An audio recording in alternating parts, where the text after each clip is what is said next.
Broadcasting live. It's America's longest running talk show on computers. It's Computer America, bringing you the biggest names in technology with guest interviews, new products, and your emails. Listen live at computeramerica.com on any device around the world. Email the show at live@computeramerica.com or find us on social media. Be sure to check out our website for contests, giveaways, show notes, live video stream, podcasts, and more. You're listening to Computer America.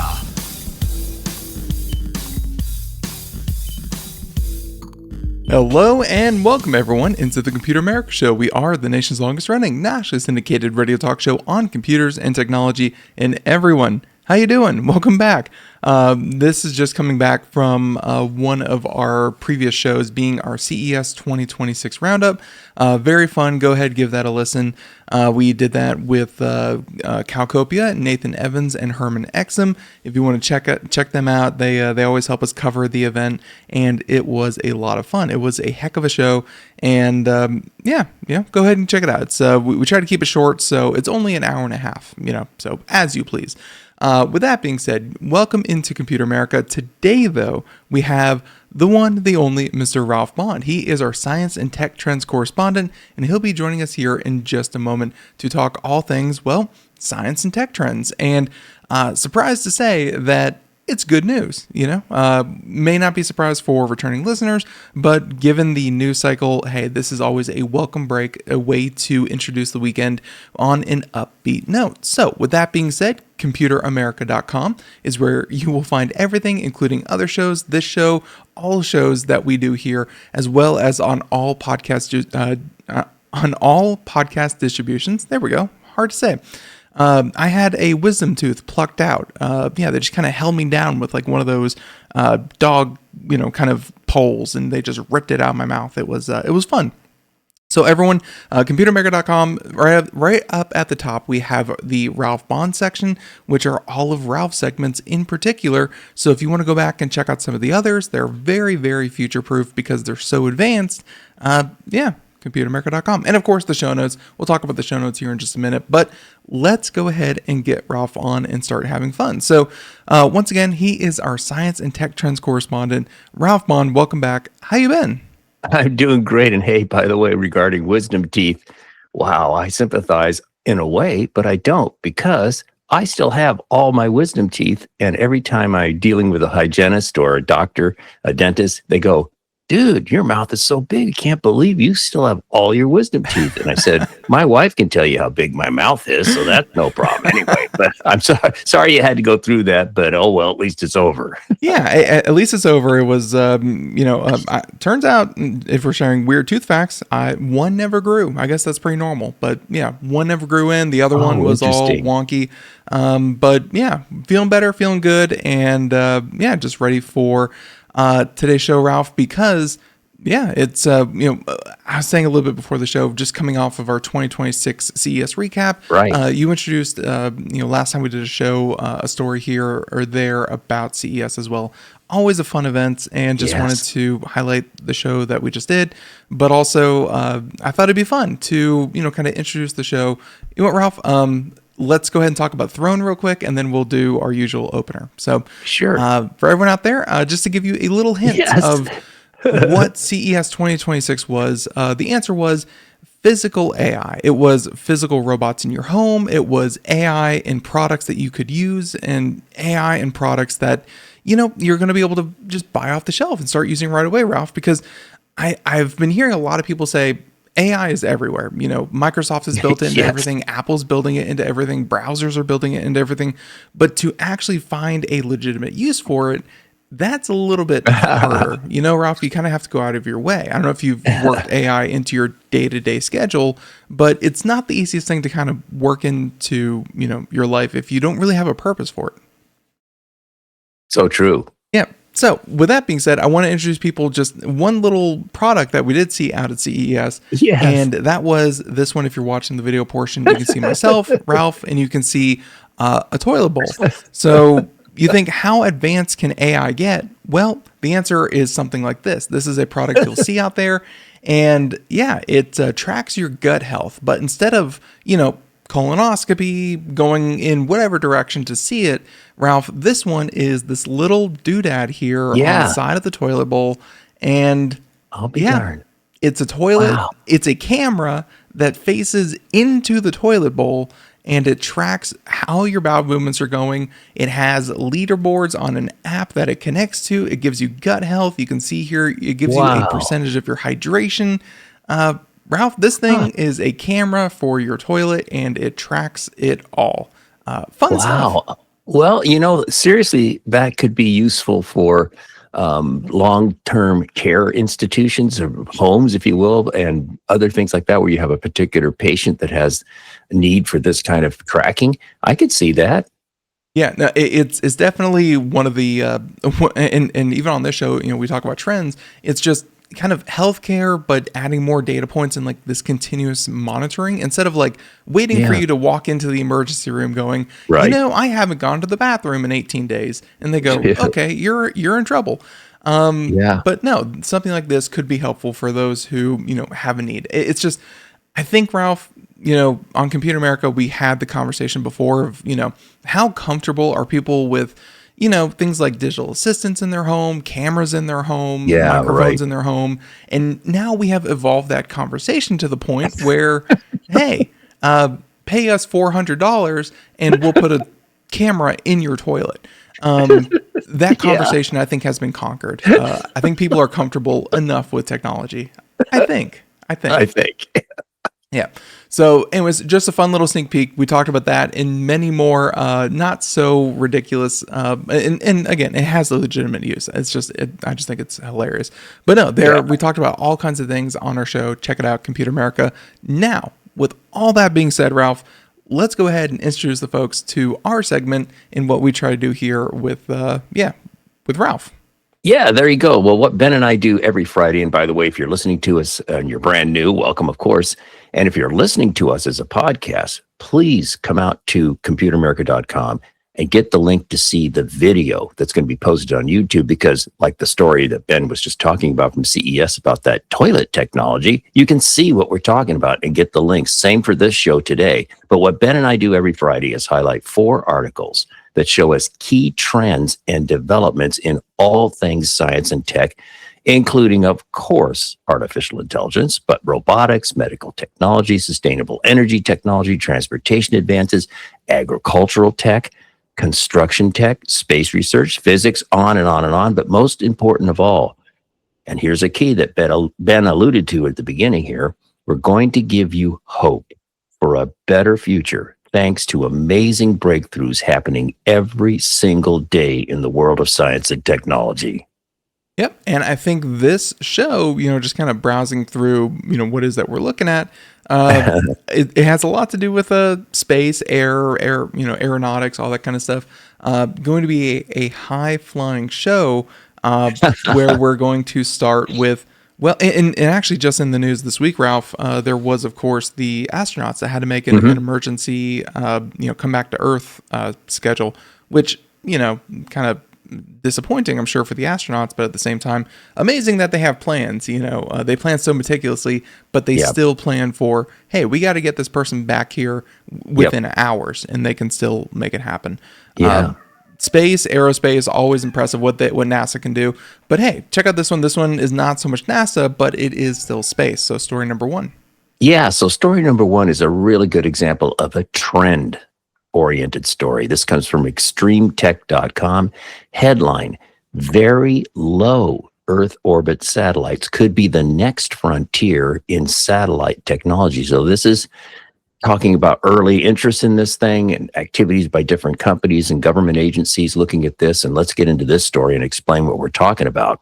So very low Earth orbit refers to satellites flying at altitudes roughly 150 to 300 kilometers. That's about 93 to 186 miles above the surface of the Earth. Now, that's far below traditional low Earth orbit, which is about 400 to 1,000 kilometers altitude, which would be about 248 to 621 miles above the surface of the Earth. So again, we're talking about what would be considered very low. Now, operating this close to Earth offers major advantages, but also serious engineering challenges. So you're going to find out as we go on, the benefits are so compelling that people are working very hard to overcome these engineering challenges of very low Earth orbit. So here again, let's get into why people are interested in this. So you get extremely low latency. That means signals travel shorter distances, of course, making communication nearly as fast as fiber. And you get higher resolution imaging because being closer to Earth means sharper pictures with smaller, cheaper sensors. And oh, by the way, be sure to come out to computeramerica.com, get the show notes for today, because we'll have the links, the pictures, and so forth, and you can review and revisit this information. Also, lower launch costs when you're very low altitude, because less altitude, no duh, equals less energy required to put a satellite into orbit, right? And less space debris risk, because the atmospheric drag naturally deorbits satellites quickly when you need to do that, and they'll just burn up in the atmosphere, right? So that's kind of interesting, all the pros. This is why people are interested in this approach. It seems, it seems like a lot of benefits. I'm wondering why it wasn't, and I'm sure we're going to get into the cons and why this hasn't been a thing. It seems like, hey, cut the distance in half, still get all the benefits, you get even more benefits. I'm surprised it took this long for them to say, let's go ahead and do this. So, and also, I guess, like, what is it, like 100 miles or less than 100 miles? What was it? It was 93 to 186 miles. Still seems like a far, doesn't seem very low. Still seems pretty far away. So yeah, I'm wondering why they hadn't done this before, but yeah. Well, yeah. And to be a little cynical, we already have enough stuff in regular orbit. We do love our space junk. Yeah. Now let's have another layer, but that's negative. Let's go back into the story. So let's talk about the challenges here, why very low Earth orbit is hard to achieve and maintain. Well, first of all, there's atmospheric drag is intense.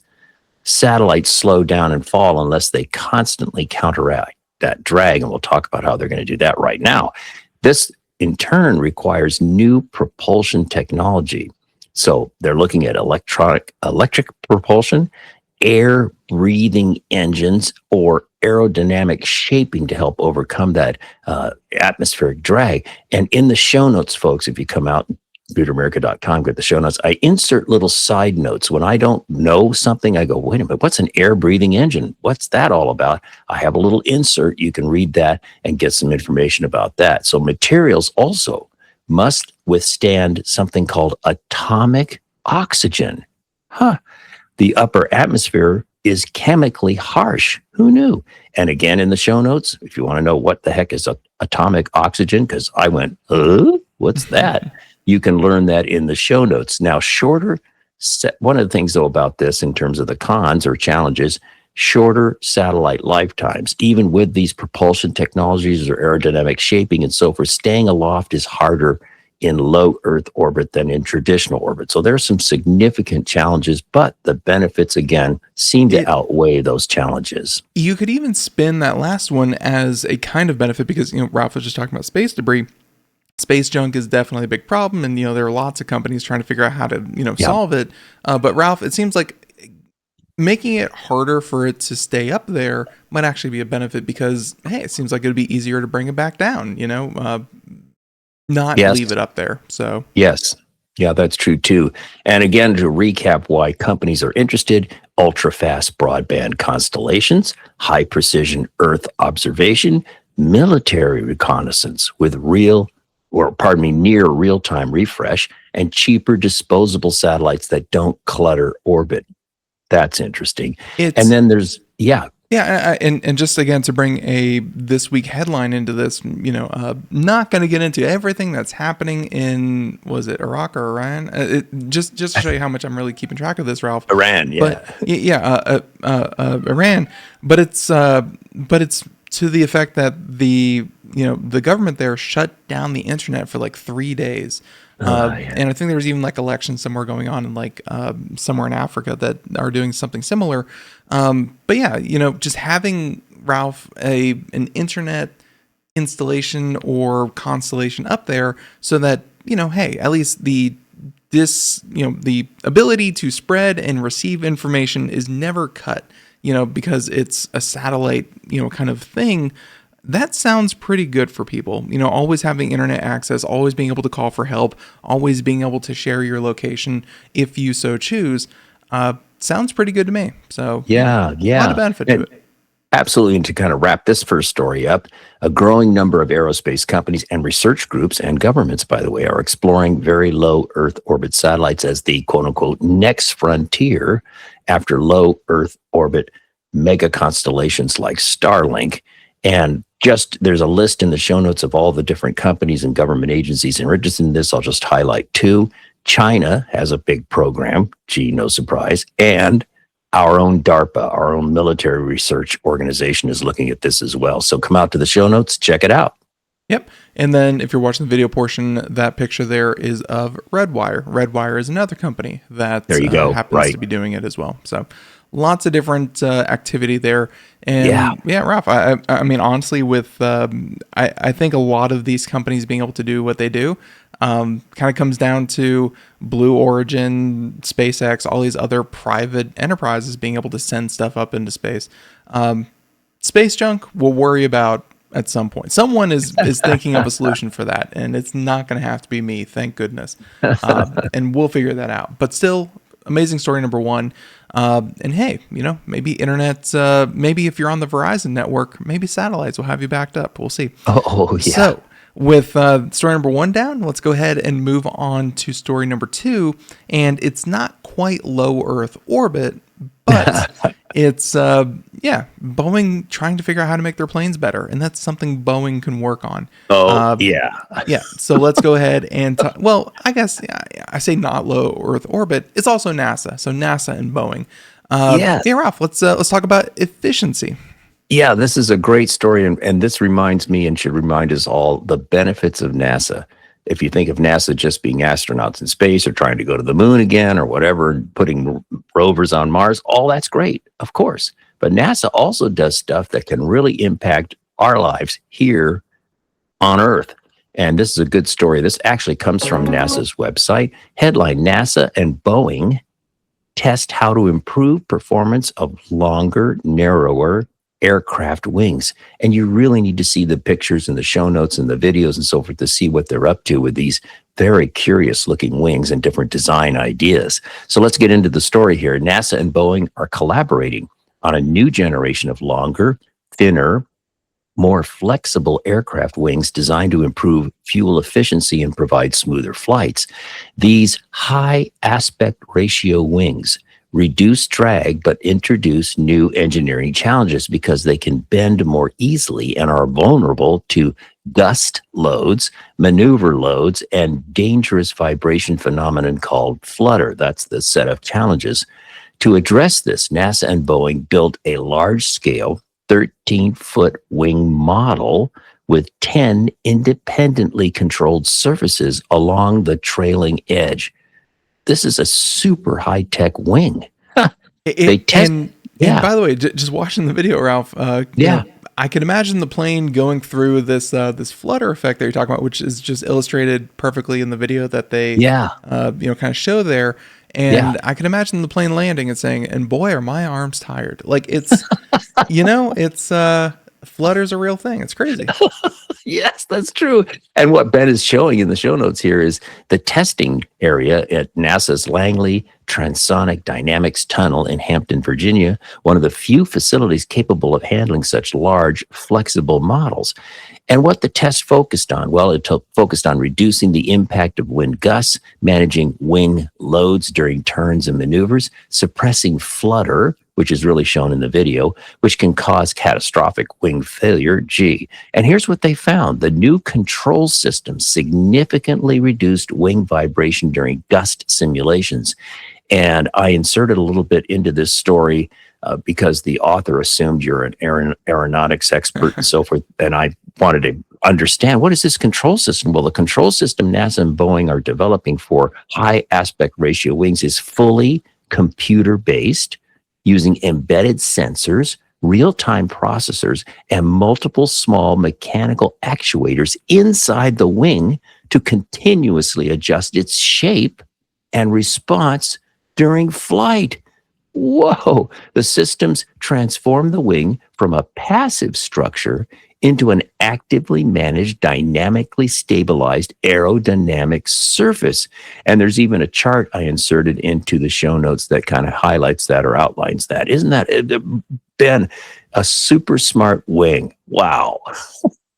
Someone out there has, and you know, to me, my immediate thing is, you know, turning a passive thing into an actively controlled thing. Wow, one more point of failure. But at the same time, if I'm worrying about that, maybe I shouldn't be, you know, going on planes, because I think planes at this point are just giant computers that, you know, manage almost themselves. Not saying pilots don't do anything, but you know, it's they're so active in just every part of it. Yeah, this is probably just the next evolution of it. So, and hey, you know, plane efficiency, Ralph, we've talked a lot about, you know, jet fuel and jet batteries and green energy. Just making them more efficient is going to help that same trend. So absolutely correct. And what the article talks about, and you can come out to the show notes, get more details, is their research started in 2024, continued on last year, and now they're moving forward even more. And as we said before, the benefits are better fuel efficiency, improved passenger comfort, safer operation of flexible, high-efficiency wings, and so forth. And NASA and Boeing will now analyze the full data set and share insights with the aviation industry to inform next-generation airline designers. So they're not keeping this just to Boeing. This is an effort that will be given to the world. So I think it's a really cool story. And just again to marvel at the training facility that they show in here, you know, just the full size airplane, like tunnel, like you kind of lose the aspect ratios of it all. It's not to scale. It is, you know, like it is real scale, and you can see all the different holes here. I'm assuming to create wind gusts and whatnot. It's very, fascinating. Very cool. That test tunnel, that's really cool. And again, if you're listening to this as a podcast, what you see is a beautiful model with 13-foot long wings, but it's a slice down the half of the plane. So you see half the fuselage and one wing and one engine, and that's the testing of this wing, this smart wing technology. Yeah, it's really, really cool. So again, if you want to see that picture and the video itself and anything else, check out the show notes. So story number 2, really amazing. Hope they get that working. And now story number 3. Let's go ahead and you know, Ralph, I think everyone has, especially after, you know, seeing so many visuals of planes in combat zones over the last 20-25 years. I think everyone at some point has seen a plane getting refueled in midair. You know, they have like the tanker, they fly above it, they have the cord come out from underneath, and they, you know, the fuel line, and then they refuel the plane as it's flying. Very dangerous, very technical, and can go wrong. Well, this next story, midair refueling, but without, you know, all the danger and the chances of complications, instead just using lasers. So I like this one a lot. Yeah, this is a fun story from gizmodo.com. Headline: these laser beams could power military drones 5,000 feet in the air.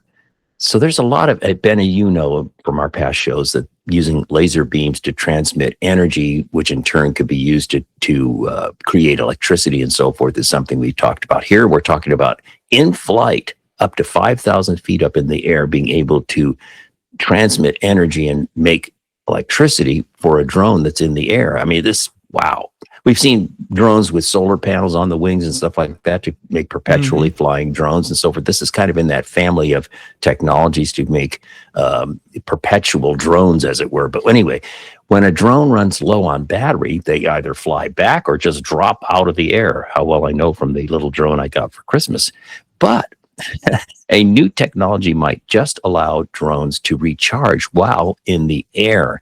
In a recent press release, Washington-based startup Powerlight Technologies announced it had completed preliminary testing for its end-to-end laser power beaming system for unmanned aerial systems, or drones. The project, funded by the U.S. Department of Defense, combines a high-power transmitter with a lightweight receiver to charge drones remotely. Now, installed on board the drone is a receiver weighing roughly about 6 pounds.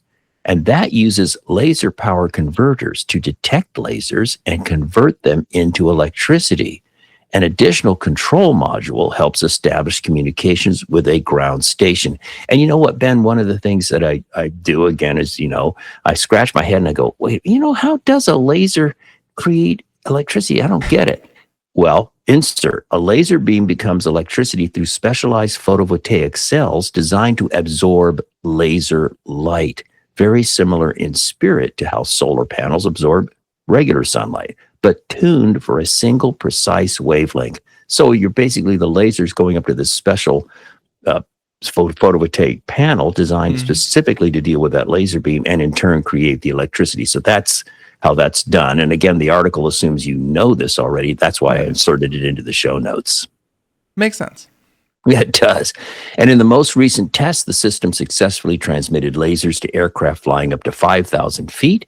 The company said in their announcement, the components form a wireless power line, so to speak, that optically tracks the aircraft and transmits kilowatts of energy to the battery on board, according to the company. Again, fun story, interesting idea. And again, so much research in the world of drones and how to keep them flying in the air.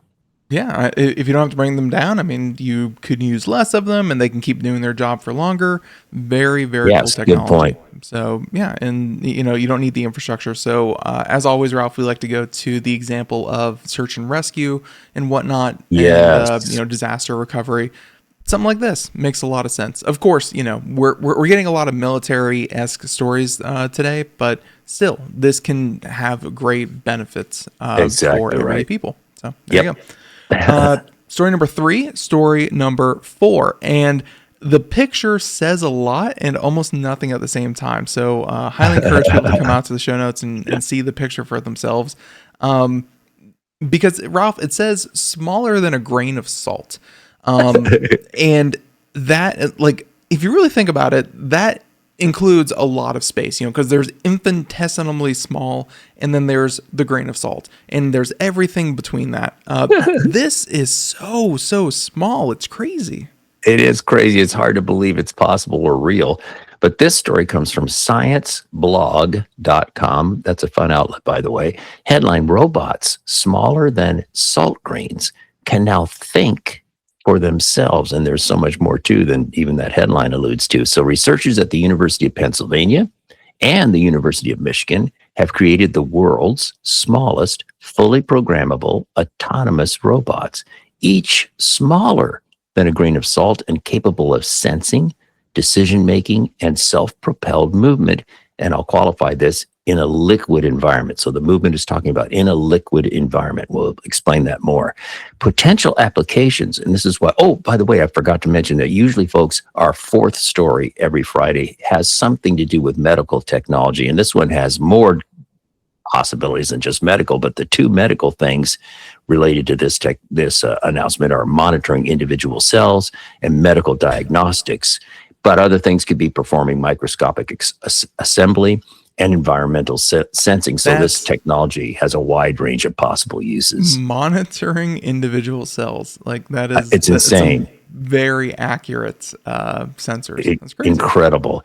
So what these micro robots are, let's talk about their physical specs, as it were. So the size: 200 by 300 by 50 micrometers. Remember, a micrometer is 1/1,000,000th of a meter.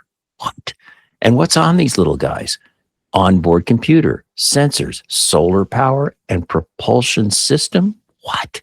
The scale is comparable to single-celled organisms. What? And the lifespan: this thing can operate for months under LED light. This is so out there in terms of technology. It blows my mind. And how do they move? At microscopic scales, normal mechanics fail. Water behaves like syrup and motors are useless, right? And a little side note, their current locomotion system, again, is designed specifically for liquid environments. And then there's a really fun thing, Ben, about how they made this work. Yeah. And the only thing I was going to say was, I was kind of curious, just how this, because they have the picture and they mentioned it, on the ridge of a finger. Yeah. of a fingerprint. And I was like, how big is that compared to a flea? And I had to look up fleas. Don't Google fleas. Disgusting. But I will say it's like literally half the size of a flea. And if you can imagine how big a flea is, it's so tiny. It's so tiny. Yes. Yes. And the article gets into, well, how do they make this thing move? What's the propulsion? Well, the Pennsylvania's team solved this challenge by using electrokinetic propulsion. So the robots, generate tiny electric fields. These push ions in the surrounding fluid. The ions drag water with them. The result, robots swim at 1 body length per second.